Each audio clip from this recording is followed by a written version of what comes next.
სალომე ზურაბიშვილი საქართველოს გზის ბათუმის მერობის კანდიდატი ქალაქ შემოერთებულ ტერიტორიაზე მცხოვრებ ამომრჩეველს შეხვდა და წინა საარჩევნო პროგრამა გააცნო.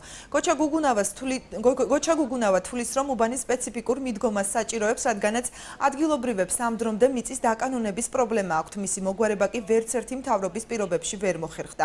მერობის კანდიდატი მოქალაქეებს დასაქმების პროგრამების განხორციელებას და მიწების საკუთრებაში გადაცემას დაპირდა. შეხვედრაზე ასევე ხაზი გაუსვეს სტუდენტების დასაქმებასა და რეგიონში დასაქმებულების უფლებების დაცვას.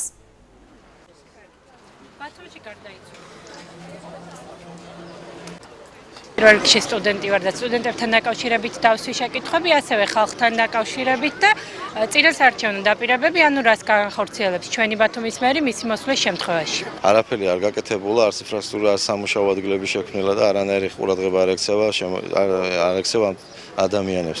არც მიწის პრობლემა აქვს, როცა დასაკუთრების პრობლემა აქვს. ამ დასაკუთრების პრობლემასთან შეიძლება მოგვარება, თუ შეიქმნება სპეციალური ჯგუფი, რომელიც იმუშავებს, გაარკვევს კანონიერს და არაკანონიერს. და რაც შეეხება დასაქმებასთან დაკავშირებით, ხალხი არის 90% დაუსაქმებელი, მივცეთ სპეციალურ პროგრამას, რომელიც გამოიყენება დასაქმების თვალსაზრისით.